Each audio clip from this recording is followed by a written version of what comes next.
ক্ষমা চাওয়ার পরেও তো আবার সেখান থেকে তারা সরে আসছে, আবারও তারা সরে আসবে। নীল নদের পানি যেমন নীল নয়, জামাতে ইসলাম তেমন জামাতে ইসলাম নয়। তাদের ক্ষমতাটাই বড়, ধর্মটা বড় না। এটা মন থেকে ক্ষমা চাচ্ছে কিনা সেটাও আর একটা বিষয়।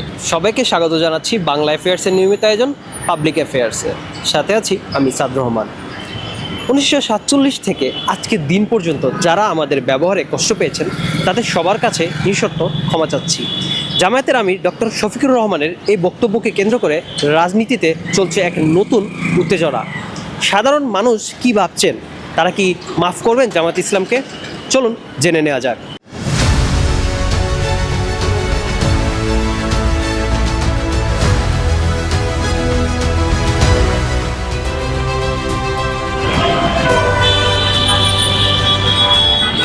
মুক্তিযুদ্ধের পক্ষে ছিল না তারা, তো অবশ্যই তারা ভুল করছে। এর আগেও দুইবার ক্ষমা চাইছে, কিন্তু সেই সময় ক্ষমা থেকে তারা আবার সরে আসছে। পরবর্তীতে তারা আবার স্বীকার করে নাই যে আমরা ক্ষমা চাইলাম। এখন যেহেতু সামনে নির্বাচন, ক্ষমতার খুব কাছাকাছি, এখন ক্ষমতায় আসার জন্য তারা এখন ভুল স্বীকার করতেছে, কিন্তু কিছুদিন পর আবার তাদের বক্তব্য চেঞ্জ হয়ে যাবে।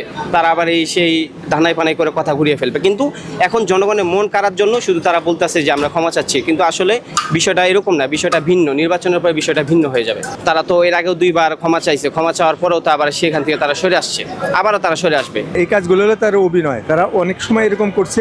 47-ও তারা দেশ যখন ভাগ হয় তখন তারা পাকিস্তানের বিপক্ষে ছিল, পরে পক্ষে হয়েছে। বাংলাদেশ যখন ভাগ হয় তখন তারা বাংলাদেশের বিপক্ষে ছিল। তারা সবসময় বিপক্ষে থাকে, সপক্ষে কোনো সময় থাকে না। এখন আগামীতে কী করে জানি না। তাদের ক্ষমতাটাই বড়, ধর্মটা বড় না। আপনি অনেক কাজে দেখেন তাদের ক্ষমতাটাই বড়। ধর্মটা যদি বড় হইতো তাহলে ধর্মের কাজগুলোই তারা করতো। তারা মিথ্যা কথা বলতো না। দেখেন ওইদিকে দেখলাম যে একজন লোক দেলোয়ার হোসেন সাইদি সাহেব 2 মিনিটে 10টা মিথ্যা কথা বললো। তা কাজেই এই যে ওনারা এগুলো বলতেছে, এগুলো তো অন্য দল বলে, আওয়ামী লীগ বিএনপি সবাই মিথ্যা কথা বলে, কিন্তু ইসলামী দলগুলো যদি মিথ্যা কথা বলে তো সবচেয়ে খারাপ লাগে। তারা আমাদের বিবেক, তারা যদি মিথ্যা কথা বলে তাহলে আমরা কই যাই? জামাত ইসলাম যদি অন্যায় করে থাকে, জামাত ইসলামকে যদি বাংলাদেশের স্বাধীনতা সার্বভৌমত্ব বলেন না যাই বলেন, সেখানে যদি অপকর্মের সাথে লিপ্ত থাকে, তাহলে এইটা 91 সালে কেন প্রশ্ন আসেনি, 96 সালে কেন আসেনি? তার মানে হলো যে যখন জামাত ইসলাম তাদের সাথে যাচ্ছে না তখন এই সমস্ত কথা আসছে। সিম্প্যাথি নিচ্ছে কিনা সেটাও একটা বিষয়, আর এটা মন থেকে ক্ষমা চাচ্ছে কিনা সেটাও আর একটা বিষয়। এতদিন তো ক্ষমা চায় নাই, এখন সামনে নির্বাচন দেখছে যে এখন এই সুযোগেই হয়তো একটা সুযোগ নেওয়ার চিন্তা ভাবনা করছে। এই সুযোগে যদি হয়তো আমরা ক্ষমা চাই দেশবাসীর কাছে, তাহলে হয়তো আমরা সামনে ক্ষমতায় যাইতে পারবো। ওনাদের ভুলভ্রান্তিগুলো ওনারা একদম জাতির সামনে স্পষ্ট ক্লিয়ার করে যে 47 থেকে এই পর্যন্ত দলীয় যতগুলো ভুল বা ব্যক্তিগত কারণে যদি কোনো ভুল হয়ে থাকে এটার জন্য ওনারা জাতির কাছে এবং ক্ষমা চাইছে।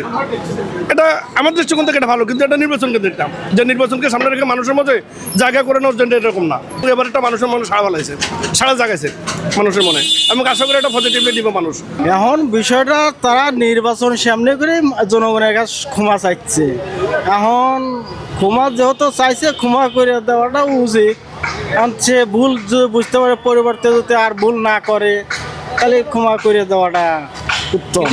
যদি না আমরা ক্ষমতায় এসে যদি আমরা ভালো কাজ করব, জনগণের পাশে দাঁড়াবো, তাহলে সেটা ভালো। মাফ করে দেওয়া উচিত।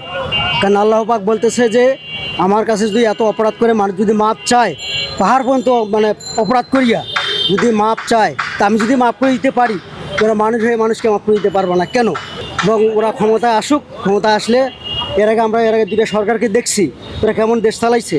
আমরা নতুন একটা সরকার এখন দেখতে চাই। বোঝা যাচ্ছে সামনে নির্বাচন আছে, এই জন্যই তারা ভুল ত্রুটি তারা হয়তো মাপ চাইতে পারে।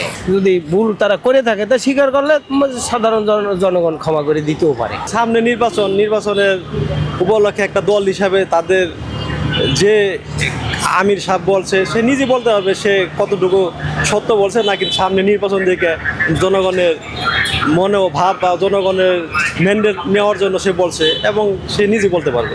হয়তো এরকম হইতে পারে বা হয়তো না হইতে পারে, বা জনগণের ম্যান্ডেট পাওয়ার জন্য তারা কথা বলতে পারে, বিভিন্ন রাজনৈতিক বক্তব্য হতে পারে। অনেকেই বলছেন ক্ষমা করে দেওয়া উচিত, আবার অনেকেই বলছেন এটা তাদের অভিনয়।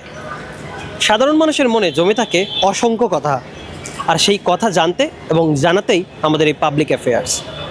সাদ রহমান, বাংলা অ্যাফেয়ার্স, ঢাকা।